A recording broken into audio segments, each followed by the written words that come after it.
Hello student, हम class 4th का chapter 3 start कर रहे हैं। चैप्टर 2 तक आपका वर्क कंप्लीट हो गया है। आज चैप्टर 3 रीड करेंगे। द फूड वी ईट, भोजन जिसे हम खाते हैं।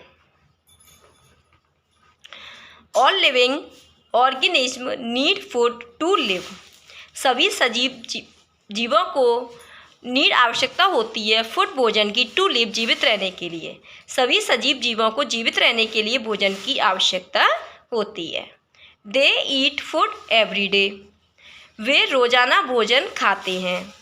The food is very important for our body because it, the food भोजन इज़ वेरी इम्पोर्टेंट, बहुत महत्वपूर्ण है फॉर आवर बॉडी, हमारे शरीर के लिए। जो भोजन है वो हमारे शरीर के लिए महत्वपूर्ण है। बिकॉज, क्योंकि it gives us energy to do work, क्योंकि वो हमें ऊर्जा देता है टू डू वर्क, काम करने के लिए। वो हमें काम करने की ऊर्जा देता है। हेल्प अस टू ग्रो, वह बढ़ने में हमारी सहायता करता है। रिपेयर्स द बॉडी पार्ट्स, हमारे शरीर के भागों को मरम्मत करने में हमारी सहायता करता है। हेल्प टू फाइट डिजीज, बीमारियों से लड़ने में हमारी हेल्प करता है, सहायता करता है। दस, इस प्रकार it keeps us strong and healthy, वह हमें मजबूत और स्वस्थ रखता है। अब सोर्स ऑफ फूड, भोजन के स्रोत, यानी भोजन हमें किन चीज़ों से प्राप्त होता है इससे बताया गया है। तो there are two main source of all foods, यहाँ भोजन के दो मुख्य स्रोत हैं। सभी प्रकार के भोजन के दो मुख्य स्रोत हैं। वो कौन से हैं? दे आर वे प्लांट्स, पौधे, एंड एनिमल्स, जानवर हैं। यानी वो कौन है? पौधे और जानवर जिनसे हम भोजन प्राप्त करते हैं। Plants provide us food grains, पौधे हमें फूड भोजन जैसे अनाज, दालें, सब्जियां, फल, मसाले और बेवरेज यानी पेय पदार्थ आदि चीज़ें प्रदान करते हैं। जैसे ये नीचे चित्र भी दिखाया गया है। We get these from plants, ये सारी चीज़ें हम किससे प्राप्त करते हैं? प्लांट्स से, यानी पौधों से प्राप्त करते हैं। अब एनिमल्स हमें क्या देते हैं? एनिमल्स प्रोवाइड, जो जानवर होते हैं वो हमें मिल्क, दूध, एग, अंडा, फिश, मछली, मीट, मांस एंड चिकन आदि ये सारी चीज़ें प्रदान करते हैं। ठीक है, ये हमें एनिमल से प्राप्त होता है, जो आपको पिक्चर में भी दिखाया गया है। ये नीचे we get these from animals, ये हम एनिमल से प्राप्त करते हैं। डिफरेंट काइंड ऑफ फूड, अब भोजन के अलग अलग प्रकार। We eat different kinds of food, हम अलग अलग प्रकार का भोजन खाते हैं। Whatever may be kind of food we eat, वह भोजन अनेक प्रकार से हो सकता है जिसे हम खाते हैं। जैसे it should contain some things, उसमें कुछ थिंग्स कंटेन मतलब कुछ साधारण चीज़ें होनी चाहिए। यूजफुल फॉर आवर बॉडी, जो हमारे शरीर के लिए उपयोगी हों। कॉल्ड द न्यूट्रिएंट्स, उन्हें क्या कहा जाता है? न्यूट्रिएंट्स यानी पोषक कहा जाता है। अवर बॉडी, हमारे शरीर को नीड्स, आवश्यकता होती है। द न्यूट्रिएंट्स यानी पोषक की, टू गेन एनर्जी, ऊर्जा प्राप्त करने के लिए। गेन मीन्स प्राप्त करने के लिए। तो हमारे शरीर को ऊर्जा प्राप्त करने के लिए पोषक तत्वों की आवश्यकता होती है।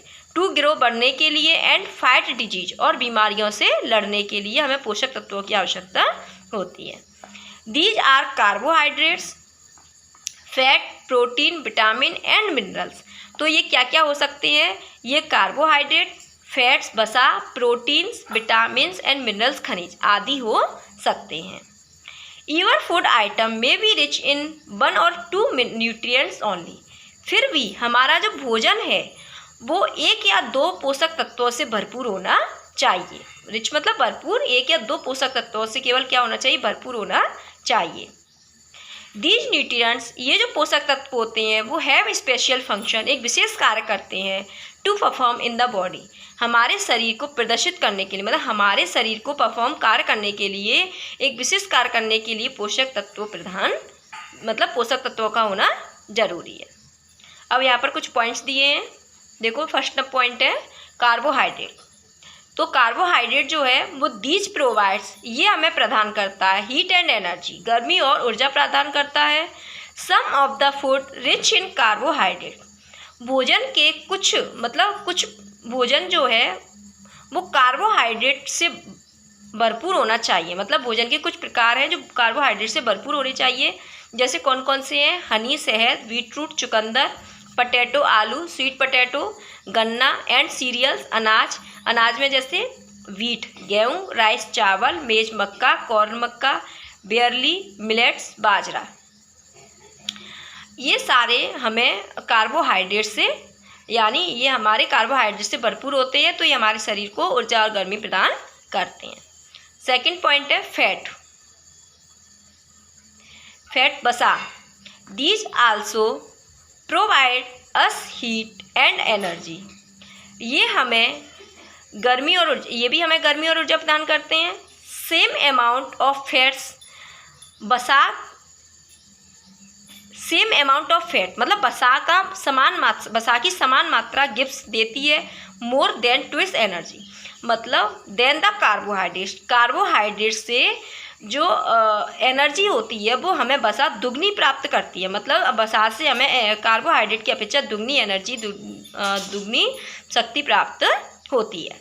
Some of the foods rich in fats, भोजन के कुछ भाग फैट्स से यानी वसा से भरपूर होने चाहिए। जैसे कौन कौन से हैं? बटर, घी, ऑयल्स, ड्राई फ्रूट्स, सूखे मेवे, ड्राई फ्रूट्स यानी मेवे, ईटीसी आदि।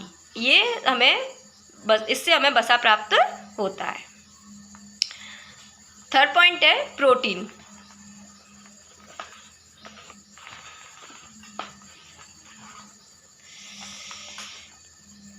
These help in body building growth. ये जो प्रोटीन है वो हमें शरीर को बढ़ने में और एंड रिपेयर और उसे मरम्मत करने में हमारी सहायता करता है। The food rich in protein, और भोजन, हमारा जो भोजन है वो प्रोटीन से भरपूर होना चाहिए। जैसे मीट, चिकन, मांस, मछली, अंडा, बीन्स, पल्सेस, दालें, मिल्क, दूध एंड चीज़, पनीर। हमारा जो भोजन है वो इन सारे प्रोटीन से कैसा होना चाहिए? भरपूर होना चाहिए। इससे हमारा जो शरीर होता है वो ग्रोथ करता है यानी बढ़ता है, एंड रिपेयर और मरम्मत होती है, मजबूत होता है। तो इस वीडियो में मैं यहीं तक रीड करेंगे। आगे की नेक्स्ट वीडियो में आगे के पॉइंट्स और आगे का चैप्टर रीड करेंगे। Thank you.